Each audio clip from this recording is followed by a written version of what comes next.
바쁜 일정에도 불구하고 이렇게 많이 참석해 주셔서 감사드립니다. 먼저 스태피의 혁신정책본부 센터장님 이세존 본부장님께서 개사가 있으시겠습니다. 큰 박수 부탁드리겠습니다.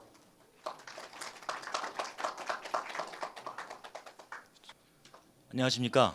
저는 스태피 혁신정책연구본부장 이세준입니다. 우선 410일에 과학기술정책 포럼에 참석해 주신 데 대해서 감사드립니다. 특히 바쁘신 와중에도 참석해 주신 과청의 김명재 회장님께 다시 한번 감사드립니다.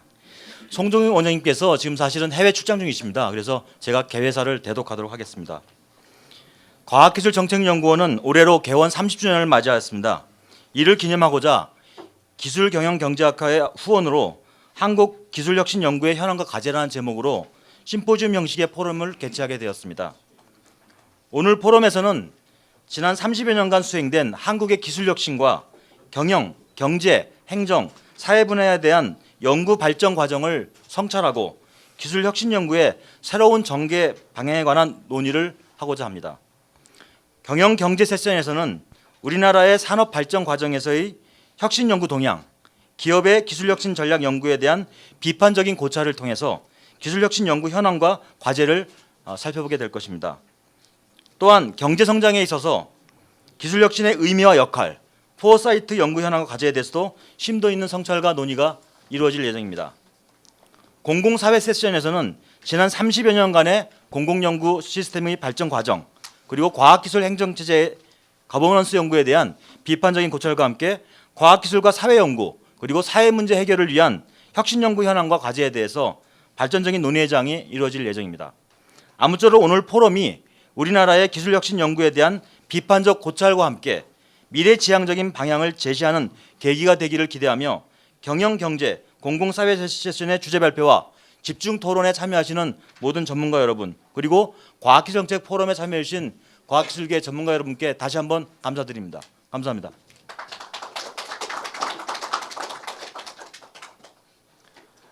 감사합니다.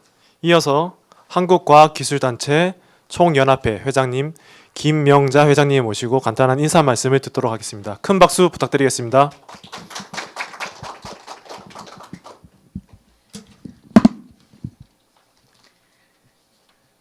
네, 스태피의 한국기술혁신연구의 현황과 과제 심포지움을 한국과학기술회관에서 개최하게 돼서 저는 과총 회장으로서 매우 반갑게 생각합니다. 여러분 환영합니다. 네, 스태피가 좋은 세미나, 심포지움, 포럼을 참 수없이 하고 있습니다. 이것이 411번째라고 하니까요. 그런데 요즘은 세종시에서 많이 하고 있습니다. 그래서 가고 싶어도 가지를 못했는데 오늘은 이렇게 회관에서 과학기술회관에서 하고 있기 때문에 제가 사실은 2시부터 회의가 있는데 잠깐 미루고 여기 왔습니다. 4차 산업혁명이 쓰나미처럼 밀려온다고 합니다. 월드 에코노믹 포럼의 창시자이자 현재 회장인 클라우스 슈밥의 표현을 빌면 그렇습니다. 그런데 정말 쓰나미 같습니다. 역사 이래로 1, 2, 3차 혁명을 산업혁명을 거쳤습니다만 이렇게 물리적 기술, 생물학적 기술, 디지털 기술이 융합하면서 그 파장이 과학기술과 산업 이외의 모든 부문의 속속들이 미치고 있는 경우는 경험한 적이 없습니다. 그리고 그 양상이 어떻게 전개될지도 상상하기가 어렵습니다. 로봇이라는 기계와 인공지능이라는 초유의 그리고 아마도 곧 시간 문제일 뿐 초지능으로 넘어가게 될 이 정체불명의 기술이 결합을 함으로써 빚어낼 모습이 우리 미래사회의 모습이 어떻게 될지 참으로 상상력을 동원해도 상상하기가 쉽지가 않습니다. 이러한 중요한 시기에 기업과 산업의 기술혁신, 경제성장과 기술혁신, foresight 그리고 governance와 또 과학기술과 사회 측면까지 들여다보는 심포지움을 심층적으로 개최하게 된 것을 참으로 뜻깊게 생각을 합니다. 근데 제가 보고서를 하나 MIT 보고서 최근에 나온 것을 하나를 봤습니다. 미국의 중산층이 왜 붕괴되고 있는가, 중산층이 왜 위협을 받고 있는가 하는 분석에서 기존의 이론에 따르면 기술이 정체돼서 경제가 침체하기 때문에 중산층이 어려움을 겪는다 이렇게 해석을 했는데 그게 아니라 기술 혁신의 소용돌이에서 새로운 스킬을 배우지 못한 사람들이 결국 직장에서 불이익을 당하고 밀려남으로써 중산층이 위협을 받고 있다. 이런 해석을 하고 있었습니다. 우리에게도 시사하는 점이 참 큽니다. 그리고 지금 갈수록 기술혁명이 소용돌이 치는 가운데 가장 우려되는 것은 물론 기술 발전시켜야 합니다만 그 영향권에서 빈부격차가 더 심하게 벌어질 것이라는 사실입니다. 이것은 3차 산업혁명, 2차 산업혁명에서도 우리가 분명히 데이터로서 볼 수 있었던 분명한 사실입니다. 그래서 이제는 과학기술계가 사회적 정책까지 복지 정책까지 함께 생각해야 되는 그러한 시대가 됐고 그런 의미에서 저는 그 포용적 혁신이라는 inclusive innovation이라는 용어를 매우 중요하게 생각하고 있습니다. 기술경영경제학회가 후원을 하는데 제가 90년대 여기 회원이었습니다. 지금은 아마 잘린 것 같습니다만 재가입을 해야 될 것 같습니다. 그래서 오늘 이 자리에서 정말 그 기술혁명, 제4차 산업혁명이라는 기술혁명이 가져올 여러 가지 이슈에 대해서 전문가들이 최고의 전문가들이 모여서 다루시는 것을 다시 한번 뜻깊게 생각을 하면서 좋은 결과 도출하시리라 믿습니다. 감사합니다. 기업의 기술 혁신 전략 연구의 현황과 과제라는 주제로 박삼문 교수님께서 약 30분간 주제 발표를 해주시도록 하겠습니다. 박삼문 교수님께서는 카이스트 경영공학 박사학위를 받으셨으며 현재 강원대학교 경영학 교수님으로 계십니다. 큰 박수 부탁드리겠습니다. 안녕하세요. 방금 소개받은 강원대학교의 박상문입니다. 본 연구는 광운대학교의 이병헌 교수님과 같이 진행을 한 거고요. 저희가 이번 심포지엄에서 살펴본 내용은 국내 기업 수준 기술 혁신 연구의 동향과 향후 과제라는 주제로 최근에 어떤 연구들이 진행이 됐고 어떤 거를 우리가 고민해야 될지에 대해서 살펴봤습니다. 전체적인 목차는 이거에 대한 어떤 개요, 방법론, 그 다음에 기술혁신 연구의 동향, 그리고 향후 연구 과제 형태로 발표를 드리도록 하겠습니다. 아시다시피 상당히 지난 한 60여 년간 우리가 빠르게 경제 성장을 해왔고 그 과정에는 기업들의 빠른 기술 학습, 기술 추격, 기술 능력의 향상에 기인을 하고 있습니다. 그래서 이러한 빠른 추격과 압축 성장의 이면에는 또 최근에 나타나고 있는 여러 4차 산업혁명이라든지 기존에 우리가 가지지 못했던 새로운 분야에서의 혁신의 어떤 변화에 직면을 하고 있습니다. 그래서 저희는 국내 기업 수준의 기술 혁신 연구들에 대해서 우리가 그동안에 어떤 연구들을 다루었고 앞으로 어떤 것들을 우리가 더 고민을 해야 될지를 중심으로 살펴보았습니다. 그래서 관련 연구들로 기술혁신 분야가 아닌 유사 분야에서 이러한 유사한 과거의 연구를 살펴보고 미래 연구에 대해서 살펴본 연구들이 있었고요. 상대적으로 기술 경영, 기술 혁신 분야에 대해서는 특히 이제 국내 연구를 중심으로 살펴본 논문들은 많지 않았습니다. 그래서 이게 이제 저희가 어떻게 보면은 새로운 시도를 하는 거다라고 보셔도 될 것 같습니다. 거기에 비해서 이제 해외 쪽 연구들을 저희가 살펴본 결과에 의하면 해외 기술 경영, 기술 혁신에 대한 연구들은 크게 전반적인 연구에 대한 흐름을 살펴보는 리뷰 논문들이 많이 있고요. 최근에 증가하고 있는 부분은 그러한 기술 혁신의 세부 주제 영역에서 예를 들면은 아웃소싱이라든지 비즈니스 모델 이노베이션, 레디컬 이노베이션, 오픈 이노베이션처럼 제너럴 주제가 아니라 스페시픽한 토픽 레벨에서의 리뷰 페이퍼들과 퓨처 리서치들이 상당히 많이 제시되고 있습니다. 그래서 상대적으로 국내 그런 기술 혁신 연구들도 이러한 변화 추세에서 무엇을 공부해야 될지를 같이 보시면 될 것 같습니다. 전체적으로 저희가 이제 두 가지를 살펴봤는데요. 하나는 국내 학술지, 특히 이제 기술경영 경제학회에서 발행하고 있는 기술혁신 연구에서 다룬 기업 수준의 기술혁신 연구, 그리고 국내 연구자들이 발표한 해외 SSCI급 논문에 발표된 논문들에 대한 논문의 형식, 방법론, 주제 등에 대해서 살펴봤습니다. 그래서 그 국내 논문 같은 경우에는 기술혁신 연구가 발간을 시작한 1993년부터 작년 말까지 390편의 논문 중에서 기업 수준 연구를 다루고 있는 125편을 살펴봤고요. SSCI급 논문에 대해서는 프로캐스트에서 저희가 검색 가능한 논문들을 대상으로 해당 주제, 기업을 다루고 있는 주제에 대한 148편의 논문에 대해서 살펴보았습니다.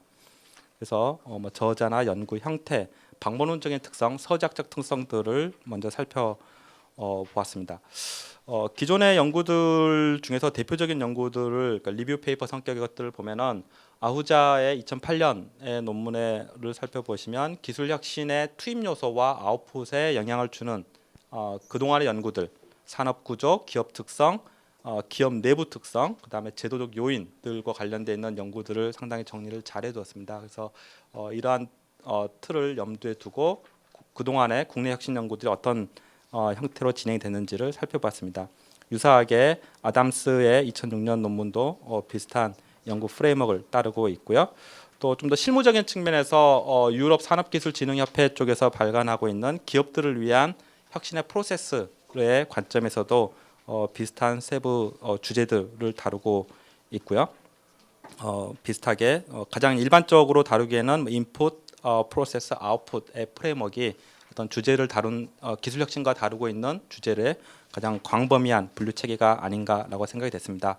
그래서 저희는 기업 수준 기술 혁신 연구의 어떤 영역들을 어떤 투입 요소, 그다음에 과정적인 요소, 결과적인 요소, 그리고 이거를 둘러싸고 있는 제도와 산업 특성 요인들을 포함해서 한 10개 주제에 대한 주제들이 어떤 변화를 겪고 왔는지를 살펴봤습니다.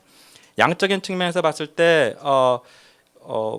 보면은 사실 이제 국내 기술 혁신 연구보다는 SSCI급 논문들이 초기 연구자들, 특히 80년대, 90년대 초반에 해외 국내 기업들의 성공 사례들을 중심으로 연구가 시작이 됐고요.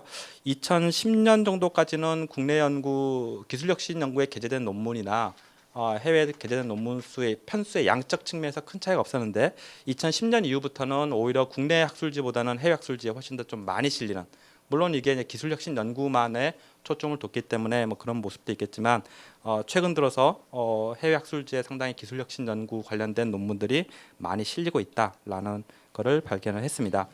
전체적인 저자 수로 봤을 때 기술 혁신 연구는 상대적으로 2인 이하 저자들이 대부분을 차지하고 있는 것에 비해서 SSCI급 논문에 실리는 논문들은 2인 이상의 공동 저자 경향을 보이고 있고요. 전체적으로 단독 논문의 비중이 기술혁신 연구에 있어서는 한 15%에서 30% 사이를 유지를 하고 있는 것에 비해서 SSCI급으로 발표되는 논문들은 2인 이상, 3인, 많게는 7명까지 공동 저자 형태가 많이 나타나고 있습니다. 연구자의 소속 기관들의 특성들을 봤는데요. 기술혁신 연구들을 시기적으로 분류해 보면은 최근으로 올수록 동일 기관 연구자에서 발표되는 논문들이 상대적으로 많은 반면에 SSCI급에 발표되는 논문들은 다른 소속 기관의 공동 연구자가 많이 발표하는 걸로 나타나고 있습니다. 물론 이런 과정들이 그 동일 소속 기관의 교수님들 간의 연구자 간의 협력도 있지만 최근에 기술경영 전문대학원이라든지 좀 활발해지면서 대학원생들과 지도 교수님 또는 같은 학생들끼리 대학원생 연구자들끼리 연구가 좀 늘어나고 있는 모습으로 판단이 됩니다. 연구의 어떤 성격적인 측면에서 봤을 때 대부분의 논문들이 이제 실증 연구에 대한, 그러니까 어떤 통계 분석을 기반으로 하는 논문들이 많이 차지하고 있고요. 거기에 비해서 이제 국내에 실린 논문들은 75%와 한 20% 내외 차이를 일관성 좀 비슷한 수준을 보이고 있는데 해외 논문들 같은 경우에는 2010년 전까지는 그래도 사례에 대한 논문들이 상당히 많이 발표됐던 거에 비해서 최근에는 사례 논문보다는 실증 분석 논문들이 상당히 많이 실리고 있습니다. 그래서 2000년대 초반 또는 2000년 초까지는 국내 기업들의 어떤 성공적인 기업들, 대기업들의 어떤 성공 사례들을 중심으로 하는 혁신 연구 결과들이 많이 발표된 거에 비해서 최근에는 대규모 데이터, 특히 기술 혁신 조사 데이터를 많이 활용한 분석 결과들이 많이 실리고 있습니다. 국내든 해외든 전체적으로 상대적으로 많이 순수 이론적인 측면에서 했던 논문들은 상당히 좀 부족한 면을 보이고 있습니다. 분석에 사용하는 데이터 특성들을 한번 살펴봤었는데요. 이제 1차 자료는 연구자가 연구 목적으로 해서 직접 모은 데이터를 의미하고 2차 자료는 기술혁신 조사나 다른 목적을 위해서 모은 데이터를 가지고 이제 분석한 거를 의미하는데요. 혁신형 기술력 국내 실린 논문들은 이제 최근에 2000년 이후에 2차 자료를 활용한 논문들이 상당히 많이 실렸고 SSCI급 해외 논문에 있어서는 과거에는 1차 자료 연구자가 직접 모은 데이터를 중심으로 연구하다가 최근에는 2차 자료를 활용한 형태로 변화를 보이고 있습니다. 그래서 연구자들 입장에서 사실은 가장 이제 관심을 갖는 부분들이 어떤 데이터를 우리가 활용할 수 있는가, 특히 1차 자료가 아닌 2차 자료 측면에서의 관심이 많은데요. 그래서 그런 측면에서 보시면은 기술력 국내에 실린 논문들에서 가장 많이 활용되고 있는 2차 자료가 스태피에서 조사하고 있는 기술 혁신 조사가 전체 한 30% 이상을 차지하고 있고요. 또는 상장 기업에 대한 데이터들을 많이 활용을 하고 있고, 그다음에 정부의 어떤 연구개발 사업이든 어떤 특화 프로그램 평가를 위해서 모아놨던 데이터를 활용하는 비중이 높습니다. 그 외에도 연구개발 활동 조사라든지 또는 어떤 특허 데이터라든지 또는 인적자본 기업 패널이라든지 통계청 기업 활동 조사처럼 공개되어 있지만 사실은 저희가 그 기술혁신 연구자가 활발하게 활용하지 않는 데이터들도 충분히 활용 가능한 모습을 보이고 있습니다. 마찬가지로 SSCI 논문에서도 비슷한 모습인데요. 특히 이제 상장사 DB를 가장 많이 사용을 하고 있고 기술혁신 조사 논문이 역시 많이 사용을 하고 있습니다. 각각 좀 예외적인 좀 정보들을 쓰고 있는 것들이 있는데요. 이런 벤처 실태 조사라든지 공장 등록 정보와 같이 어떤 행정 정보와 관련되어 있는 데이터들과 또 다른 데이터를 결합시켜서 쓰고 있는 형태들이 나타나고 있습니다. 상대적으로 국내 논문들이 최근에 올수록 그런 2차 자료들끼리 결합시킨 논문들이 늘어나고 있지만 아직까지 이렇게 활발하지는 않은 것 같고요. 향후에 그런 연구들이 좀 더 늘어나지 않을까라는 생각이 듭니다. 자료의 속성적인 측면에서는 대부분의 논문들이 횡단적인 연구를 많이 가지고 있고요. 최근 들어서 이제 종단적 데이터를 활용한 논문들이 좀 늘어나고 있는 추세를 보이고 있습니다. 업종적인 측면에서는 대부분의 경우 지금 제조업, 국내 같은 경우에는 제조업을 대상으로 하는 연구가 상당히 많습니다. 키스 조사 같은 경우 이제 전산업이라든지 또는 상장기업 데이터 같은 경우에 이제 전산업을 활용을 하고 있고요. 거기에 비해서 이제 SSCI급도 비슷한 추세로 제조업과 전산업에 대한 비중이 높은데 상대적으로 이제 서비스업에 대한 논문들을 살펴봤더니 국내보다는 오히려 해외 서비스업에서의 기술 혁신에 대한 결과들이 더 많이 발표되고 있습니다. 그래서 사실 이제 국내의 서비스업에 대한 또 관심 자체가 높아지고 있지만 이게 이제 국내에 실리지 않고 계속 이제 해외에 많이 실리고 있어서 연구자들이 저희도 좀 더 국내에 이런 좋은 결과들이 좀 더 많이 발표될 기회를 가졌으면 좋겠다라는 생각이 들었습니다. 기업의 유형적인 측면에서는 국내에 있어서는 중소기업과 관련되어 있는 연구들이 상대적으로 좀 해외보다는 많은 비중을 차지하고 있고요. 해외 실린 논문들은 규모에 관계없이 전체들을 따르고 있습니다. 그럼 왜 국내에서 중소기업 연구들이 상대적으로 많은가라는 걸 생각을 해보면 그만큼 어떻게 보면은 국내 중소기업들에 대한 정책적 지원이라든지 어떤 대기업들에 대한 자료에 접근의 어려움, 또 중소기업들의 기술 혁신을 더 높여야 된다는 어떤 필요성 이런 것들에 대한 관심이 높아진 데 기인한 게 아닌가라는 생각이 들었습니다. 분석 기법적인 측면에서는 시기별로 약간 좀 차이를 보이고 있는데요. 2000년 초반만 해도 상당히 어떤 집단 간 분석이라든지 좀 단순한 형태의 분석이 상당히 많았습니다. 그렇지만 2000년 이후로 들어오면서 좀 더 계량적인 분석이 좀 더 정교화된 모습을 보이고 있고요. 그 대표적인 모습들이 범주형 데이터를 분석한다거나 아니면 어떤 패널 형태 데이터 분석이 최근에 많이 늘었습니다. 그러한 경향들이 이제 해외 논문에서 더 두드러지는데요. 역시 이제 최근으로 올수록 범주형이나 패널과 같이 종단적인 데이터를 가지고 좀 더 계량적 접근법을 활용한 논문들이 상당히 많이 나타나고 있는 걸로 보입니다. 주제적인 측면에서는 저희가 크게 한 10가지 주제를 놓고 국내 연구와 해외 논문이 어떠한 모습을 보이고 있는가를 살펴봤습니다. 전체 10개 중에서 상위 국내 논문들 같은 경우에 상위 3개 주제가 전체 논문의 40%, 42%, 상위 5개가 62%를 차지하고 있는데요. 시기별로 보면은 2000년 초반, 2000년 이전에는 기술 협력, 주로 이제 산학연 협력에 관련된 논문들이 많이 좀 게재가 돼 있었고요.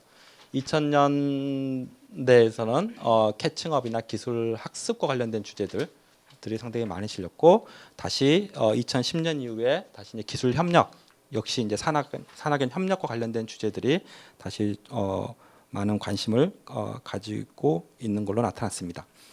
거기에 비해서 이제 해외 논문들에 실렸던 논문들은 주제의 어떤 집중도적인 측면에서 봤을 때 국내보다 좀 더 특정 주제에 집중되어 있는 모습을 보이고 있는데요.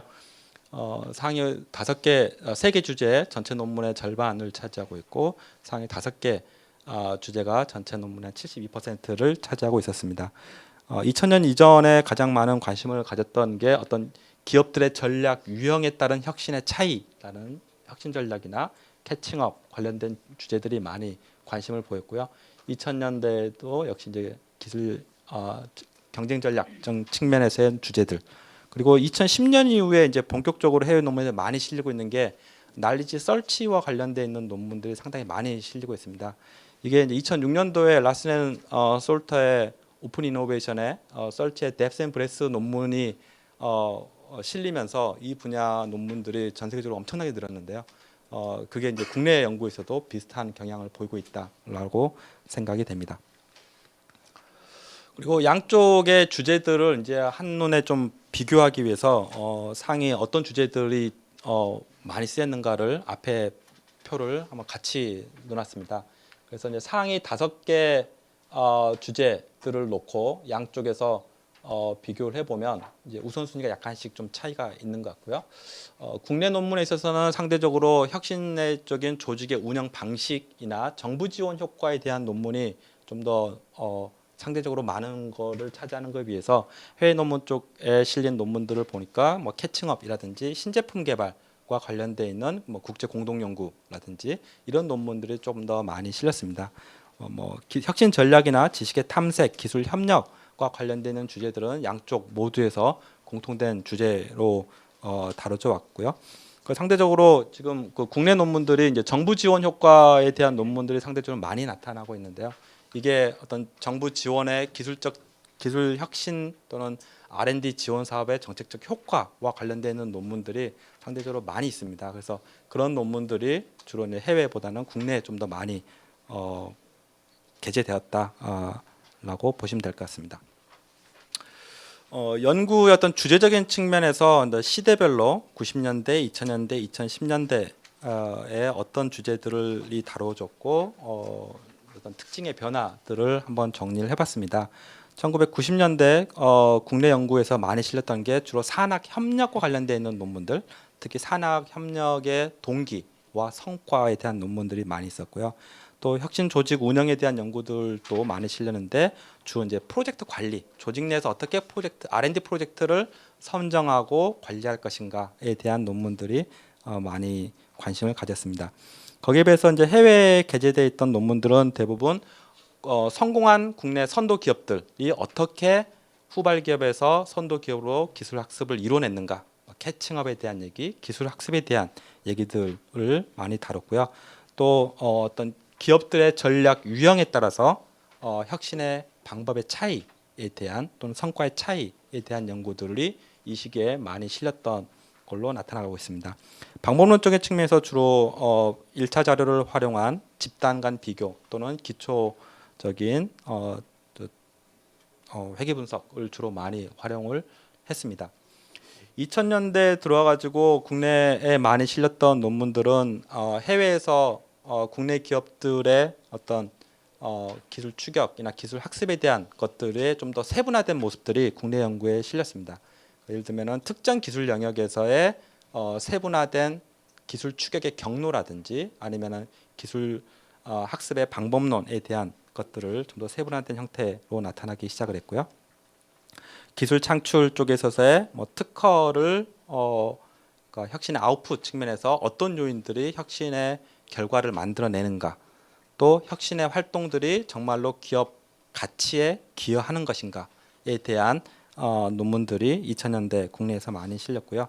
거기에 비해서 이제 해외 쪽에 많이 실렸던 부분은 여전히 이제 경쟁 전략이 그 전에는 전략 유형에 대한 연구였다면 2000년대 들어와서는 전략적 의사결정의 세부 디멘전, 뭐 진입 전략이라든지 또는 신제품 개발 방식이라든지 그러한 또는 기업가들의 어떤 혁신 지향성이라든지 그러한 세부 디멘전에 관련된 연구들이 좀 많이 언급이 됐고요.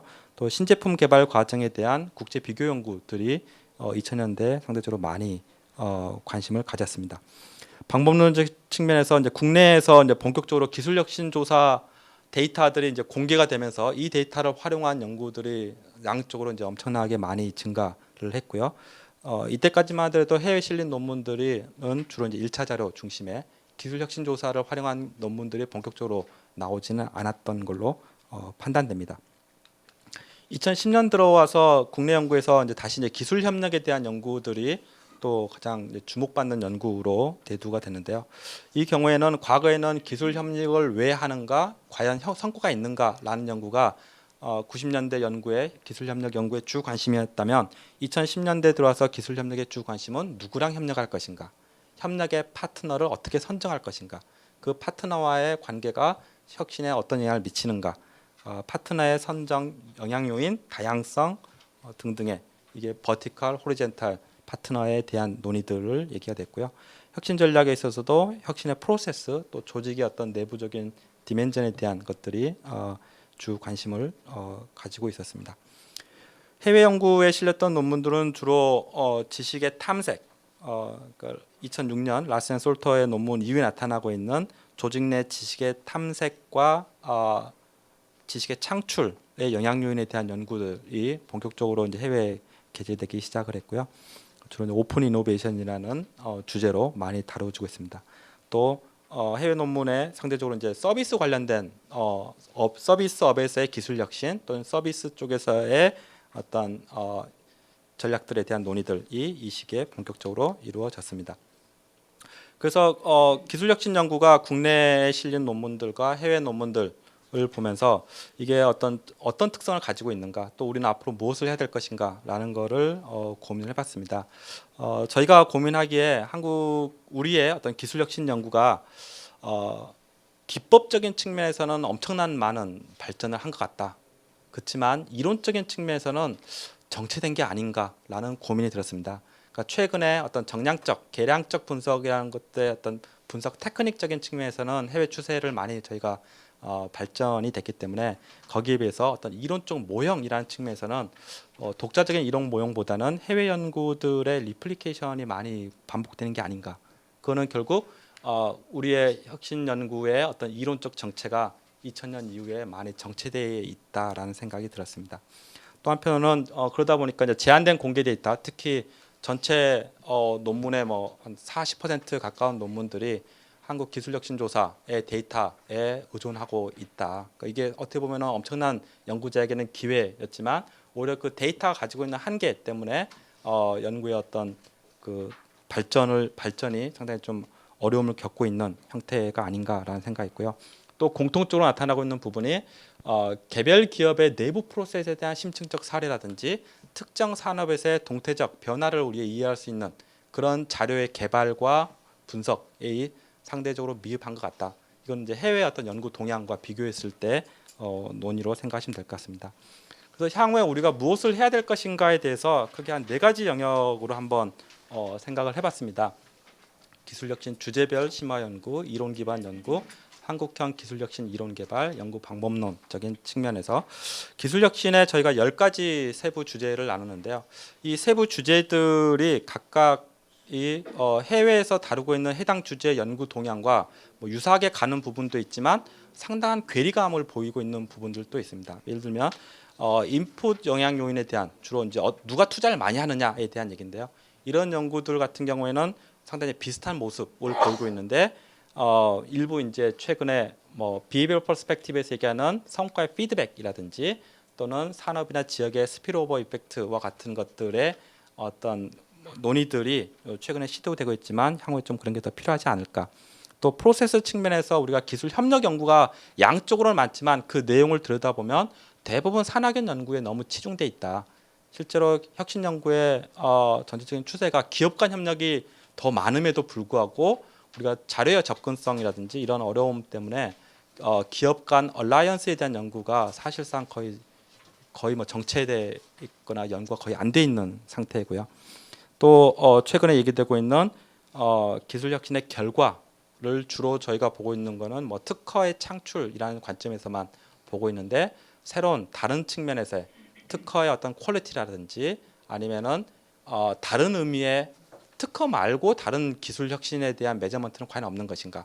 이거는 사실 우리만의 문제가 아니라 혁신 연구를 다루는 아마 많은 연구자들의 공통된 관심이 아닐까 싶습니다.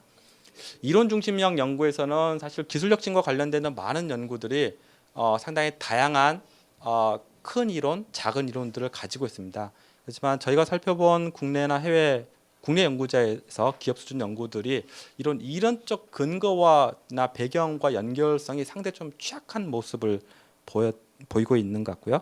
특히 많이 얘기되고 있는 기술 혁신의 유형, 레디컬 이노베이션 또는 디스럽티브 이노베이션 또는 유저 이노베이션 등등과 관련된 논의들은 상당히 좀 소외돼 있다.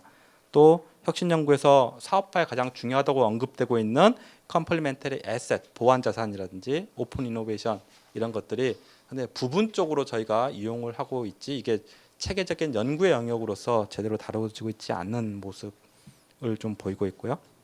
그래서 좀 더 우리가 국내 기업들의 기술 혁신 연구에 대해서도 좀 더 이론에 기반을 둔 연구가 필요하지 않을까라는 생각이 들었습니다. 그래서 국내 기술 혁신 이론의 좀 더 일반화, 어떻게 보면은 90년대 또는 2000년대 초반까지 있었던 추격, 기술 학습 후발자에서 선발자로 올라올 때까지의 어떤 모습들에 대한 어떤 논의들이 이게 사실은 거의 정체돼 있는 그 이유에 대한 논의가 지금 안 되고 있는 부분들, 이 부분을 어떻게 우리가 이론을 만들 수 있을 것인가 연구가 좀 필요한 영역인 것 같고요. 그런 측면에서 봤을 때 한국형 기술혁신 연구, 한국만이 가지고 있는 어떤 특성들로 봤을 때 우리 기업들의 지배 구조와 혁신과의 관계가 뭐냐, 또는 포스트 캐치업과 관련돼 있는 프랙티스, 뭐 예를 들면은 많은 논문들이 삼성이 어떻게 반도체 분야에서 1등으로 등극할 수 있었는가에 대한 얘기들은 많지만 어떻게 지난 15년 동안 1등을 유지했는가에 대한 연구는 없다라는 거죠. 또는 LCD 분야에서 또는 다른 전지 분야에서 그러니까 새로운 것들에 대한 우리가 분명히 기업들은 기술 혁신 부분에서 많은 변화가 있고 기술 능력을 끌어올렸음에도 불구하고 연구 영역에서는 그러한 연구의 결과물을 찾아보기 어렵다라는 거. 그게 어떻게 보면 연구자의 노력뿐만 아니라 기업들도 사실 같이 고민하고 우리만의 이론을 만들기 위한 것을 고민해야 되는데 그런 부분이 좀 아쉬운 부분이고요. 최근에 가장 많이 얘기되고 있는 벤처 캐피탈, 크라우드 펀딩, 엑셀러레이터, 유저 이노베이션 같은 논의들이 혁신의 새로운 방식이라는 측면에서 활발하게 논의되는 것에 비해서 지금 국내에서 이런 논의들이 좀 상대적으로 더디다라는 형태고요. 제도적인 측면에 있어서도 우리는 상당히 정부 정책적인 측면에서의 기술 혁신을 촉진하기 위한 정책들을 많이 하고 있는데 그러한 제도와 실제 기업들 간의 기술 혁신 간의 관계에 대한 논의, 정책 지원의 효과를 넘어선 연구도 좀 필요하지 않을까라는 생각이 들었습니다. 방법론적인 측면에서는 사실은 이제 연구자의 관점에서 보면 공개 가능한 데이터를 좀 더 많이 접근할 수 있었으면 좋겠다라는 생각이 들었습니다. 그래야 좀 더 다양한 분석들, 그 다음에 좀 더 새로운 이종 DB 간의 결합을 통한 새로운 현상들을 발견할 수 있을 것 같고요.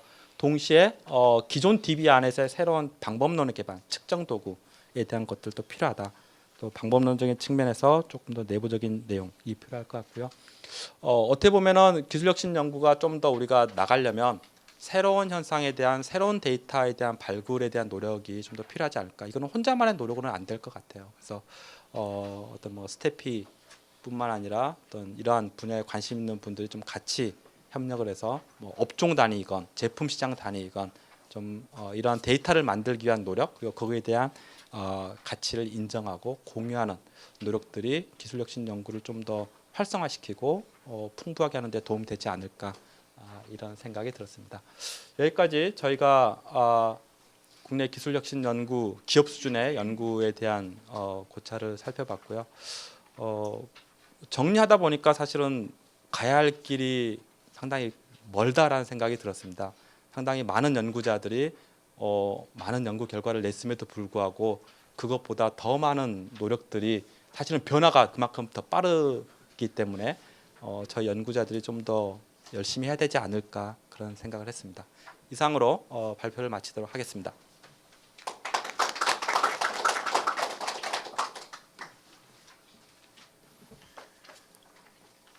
각 발표에 따른 질문은 토론 세션에서 따로 준비된 시간이 있으니까 그때 해주시면 감사드리겠습니다.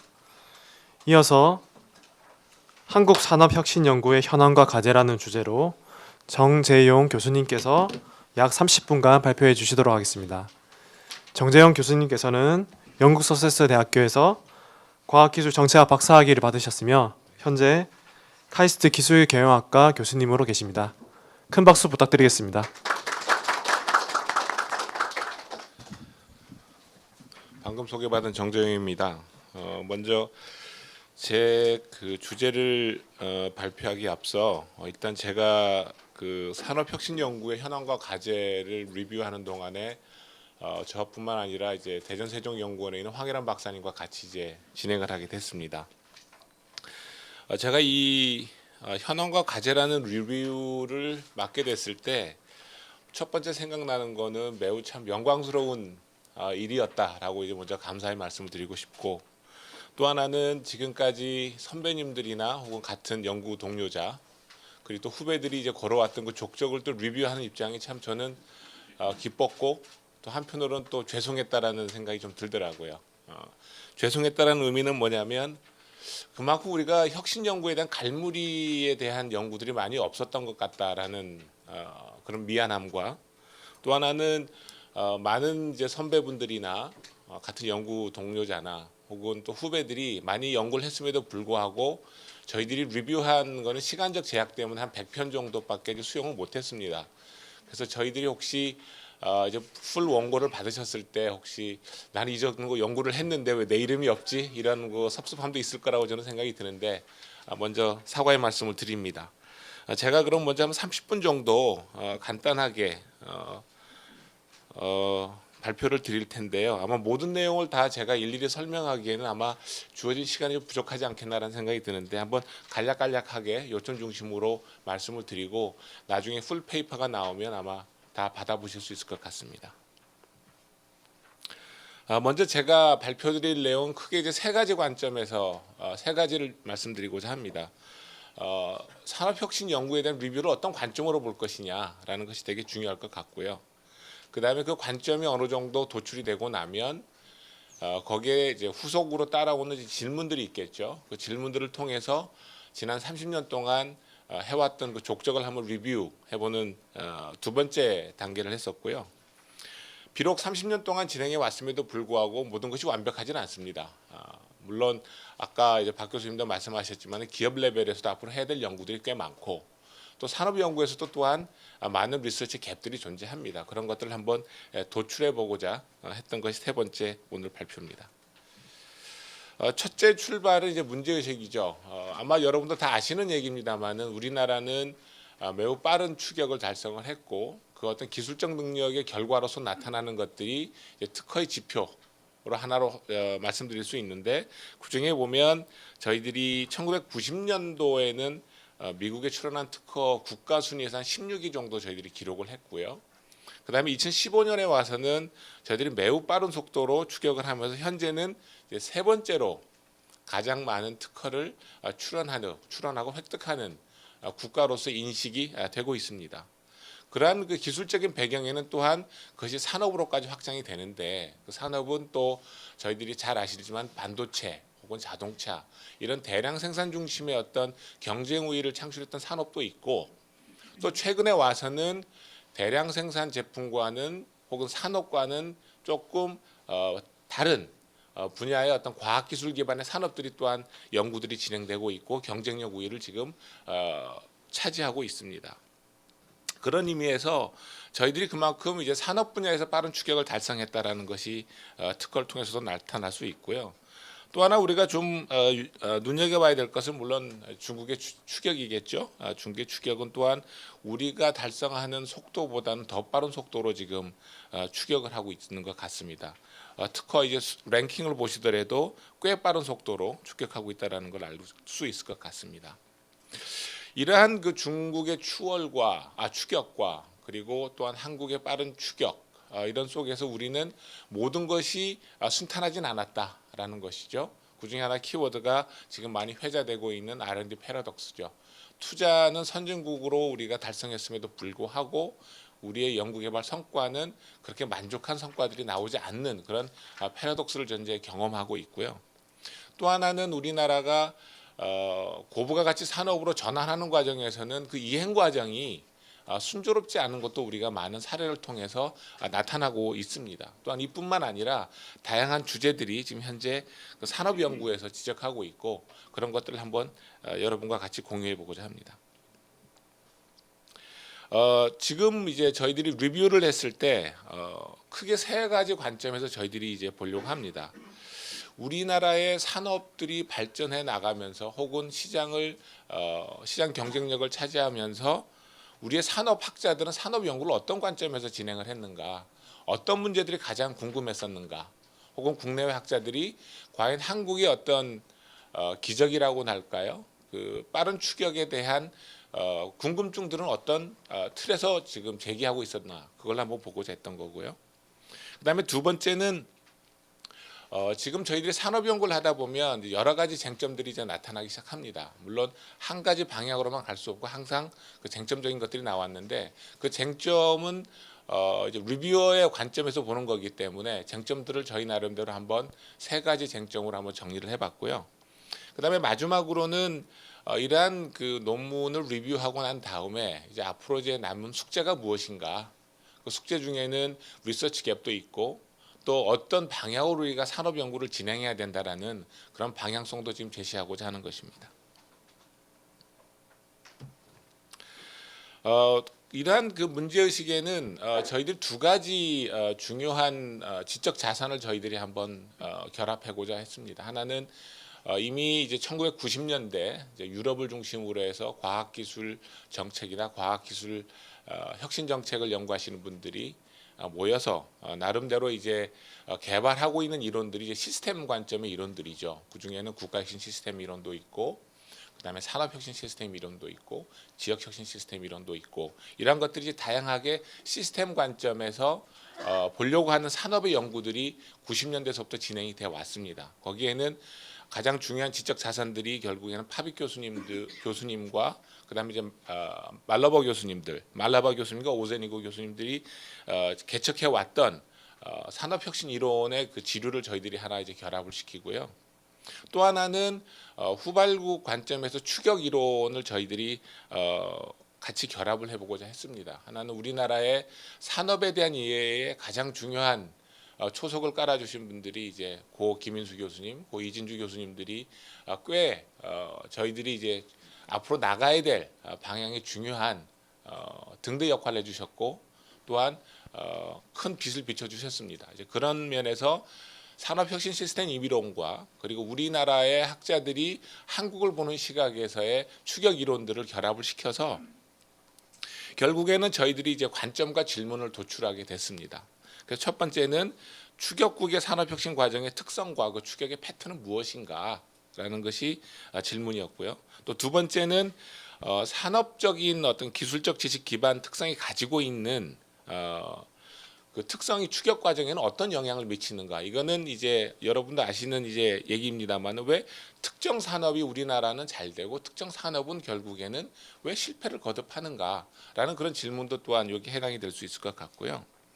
그다음에 추격을 함에 있어서 물론 기업의 기술 능력도 매우 중요합니다만 그를 포함하고 있는 시스템적인 관점에서의 제도라든지 정책이라든지 이런 부분들이 과연 추격에 어떤 영향을 미쳤는가라는 것도 또한 저희들이 산업 시스템 관점과 후발국의 추격 관점에서 도출할 수 있는 질문 중에 하나가 아닌가 생각이 듭니다. 그다음에 네 번째 저희들이 도출한 질문은 추격을 넘어서 새로운 그 성장 동학의 창출은 어떤 형태로 시도되고 있는가입니다.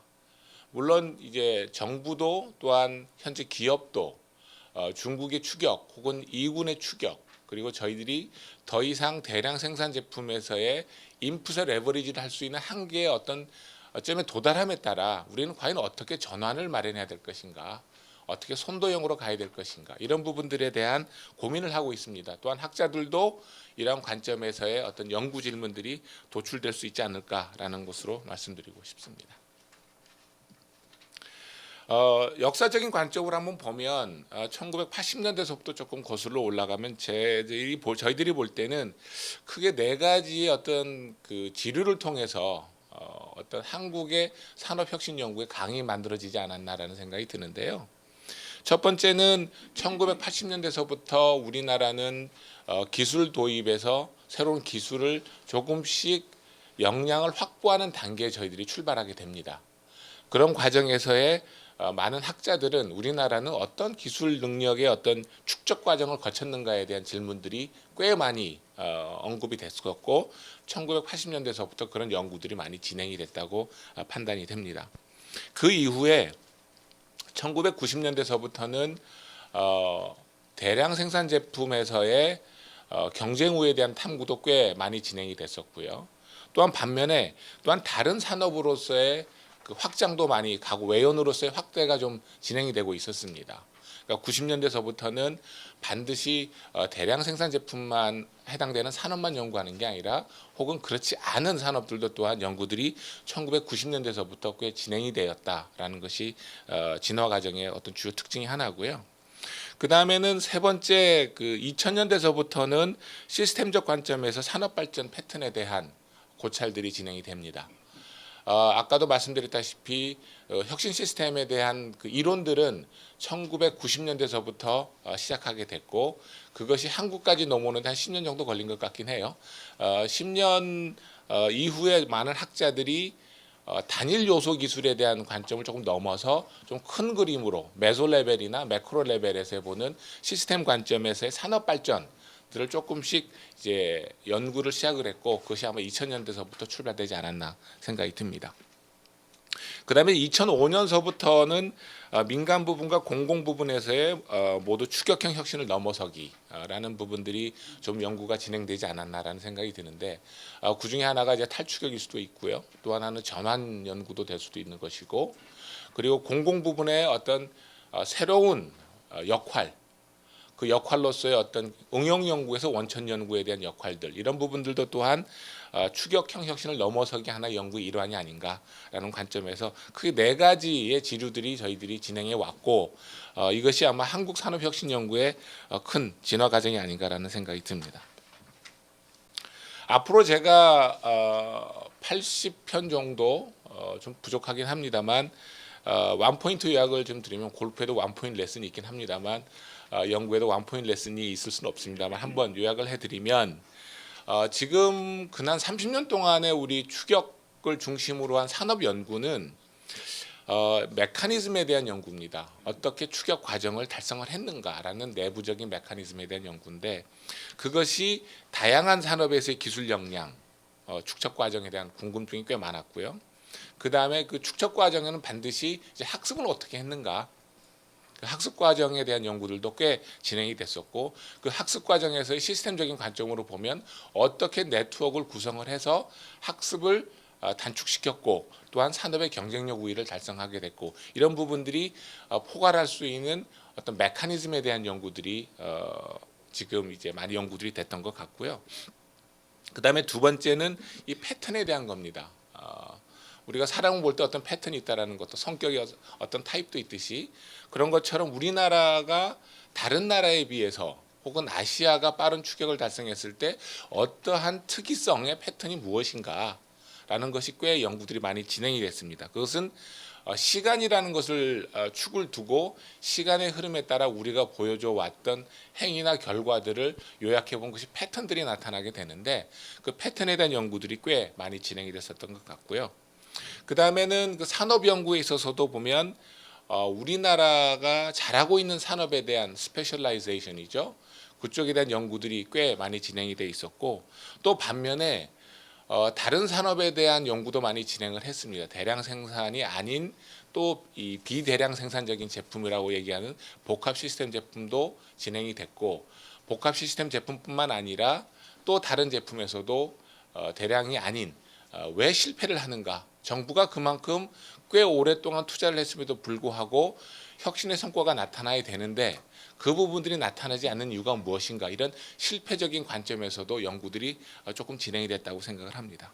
그리고 네 번째 연구는 아마 이제 전환에 대한 연구입니다. 이거의 키워드는 고도화에 대한 산업 고도화에 대한 연구, 그다음에 이제 탈추격에 대한 연구, 그다음에 사회적 혁신 이런 연구들이 산업을 중심으로 해서 이제까지 많이 진행되지 않았나라는 생각이 듭니다. 그러면 이제 간단하게 세부적으로 들어가 보겠습니다. 여기에는 그 산업혁신 연구의 메커니즘과 패턴을 중심으로 말씀을 드리면 산업을 중심으로 해서 빠른 추격을 달성했던 그 축적 과정은 무엇인가라는 연구고요. 그 기술 축적 과정에 대한 연구는 이제 학습과 같이 연동이 돼서 어떤 추격을 해왔는가라는 이제 학습 메커니즘에 대한 연구입니다. 그 중에 다 제가 말씀드릴 수 없습니다만은 그 중에 이제 얘기를 많이 했던 것들은 소위 말하는 이제 네트워크에 대한 그 협력 효과들도 많이 여기했었고 그 다음에 어떻게 학습을 했는가의 도잉에 대한 연구들이 꽤 내부적인 인사이드 블랙박스를 열어가는 과정이죠. 그 연구들도 많이 돼 있었고요. 또 하나는 어떤 특정 산업이 성공했던 이유는 그 해당 산업에 있어서의 투자 능력들이 꽤 성공으로 이끌게 되는 요인이 제공됐더라라는 얘기도 있고 또한 특정 산업의 성공에서는 프로젝트의 어떤 수행 능력 이런 것들도 또한 많은 분들이 언급하고 계셨던 것 같습니다.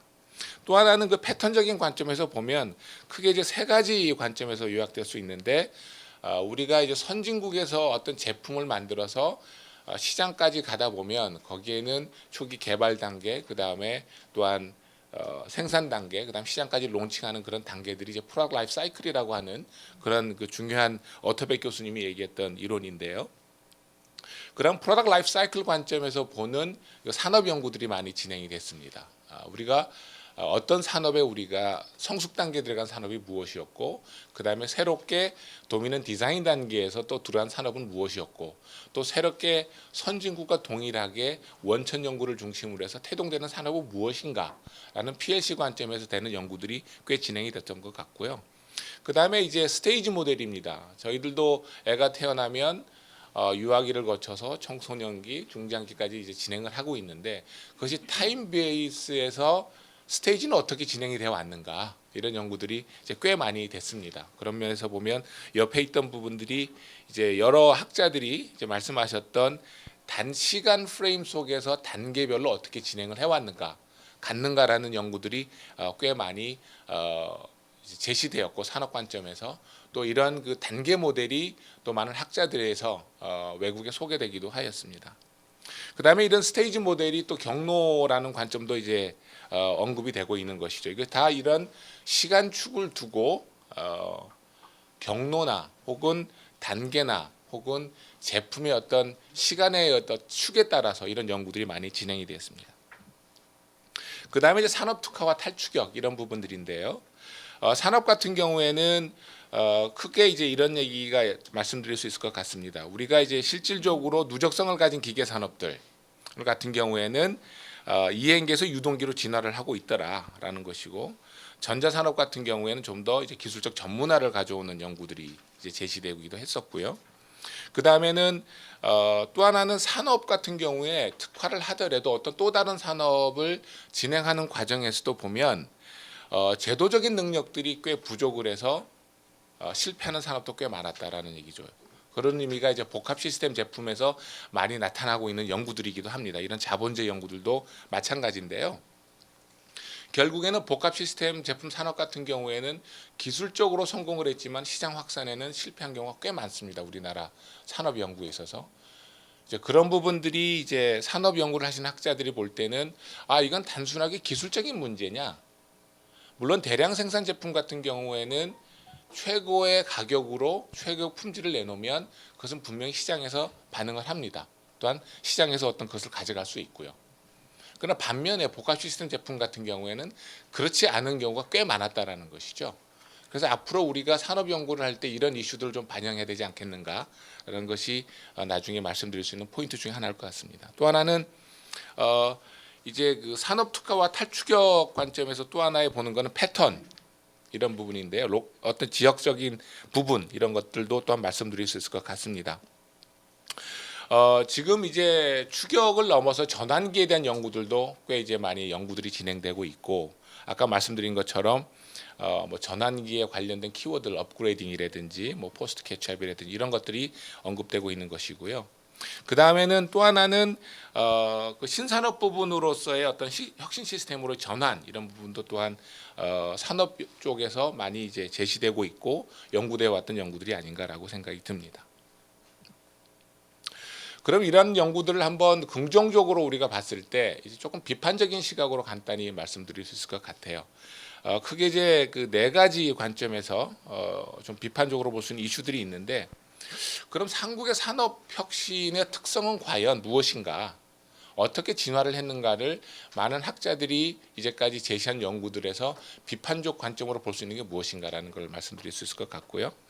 그 다음에는 우리 산업의 기술적 특성과 추격의 요기성이라는 것은 우리나라의 그 갖고 있는 독특한 기술적 특성만이 갖고 있는 산업에서의 추격이 가능한 것인가, 다른 산업은 결국은 못하는 것인가라는 비판적 시각. 그 다음에 산업혁신에서 아까 말씀드린 것처럼 이제 제도의 중요성도 언급이 되는 것이고요. 그 다음에 앞으로 산업혁신 연구의 지향성 같은 경우로 말씀드리겠습니다. 지금까지 이제 스테이지 모델이나 파스 모델을 갖고 얘기할 때는 보면 상당히 리니어적인 관점을 많이 유지하셨죠, 학자분들도. 그리고 또 하나는 이것이 상당히 자동적으로 갈 수 있다라는 얘기를 많이 하십니다. 그러나 실질적으로 최근에 이제 혁신 연구하신 분들이 제기하고 있는 것 중은 뭐냐면 이러한 단계적 모델이나 파스가 결국 경로가 오토매틱하지 않다라는 것이죠. 이제 불연속적이라는 측면의 또 얘기도 많이 하는 것이고, 그 다음에는 이러한 단계적으로 넘어가려고 그러면 기술적인 뿐만 아니라 어떤 그 조직이나 조직적 능력이나 제도적인 능력들이 또한 매우 기여를 많이 하더라라는 것이죠. 그런 얘기도 있고요. 또 하나는 우리나라의 그 지금 산업 관점에서 추격 연구를 한번 보면 상당히 대량 생산 제품의 친화적인 부분들이 우리가 많이 되고 있다라는 것이죠. 그리고 또 하나는 우리나라가 어떤 단계 모델을 봤을 때 뭐 OEM 단계, 그 다음에 ODM 단계, OBM 단계로 우리가 진화를 한다고 많은 학자들이 타임 프레임 속에서 자동적으로 진화된다고 그러지만 거기에 제시할 수 있는 건 뭐냐면 소수의 국가만이 OBM 단계로 진화했다라는 얘기를 합니다. 그러니까 마치 우리가 상당히 OBM 단계까지 갔다라고 얘기를 하지만 그건 아직 성급한 연구가 아닌가, 성급한 결론이 아닌가라는 생각이 들고요. 또 하나는 이런 얘기도 좀 제기할 수 있을 것 같아요. 그러니까 단계적 모델에서 A 단계에서 B 단계로 들어갈 때 과연 절대적인 시간이 얼마나 필요한가, 그런 연구는 아직 우리가 안 하고 있고 단지 타임 프레임 속에서 시간이 지나면 우리가 간다라는 얘기를 하는데 그것이 어느 기간이 걸리는가, 그건 아직도 제시하지 못하고 있는 게 아닌가라는 생각이 듭니다. 그리고 또한 다음 단계로 넘어가기 위해서 그런 능력들이 무엇인가, 이런 부분들이 앞으로 지금 해야 될 부분 중에 하나고요. 그 다음에는 그 특화와 다변화, 아까 말씀드렸습니다마는 자동차나 철강, 조선, 석유, 가전, 통신기기, 디스플레이, 반도체는 우리나라가 꽤 대량 생산 제품으로 스페셜라이제이션을 해왔던 산업이기도 합니다.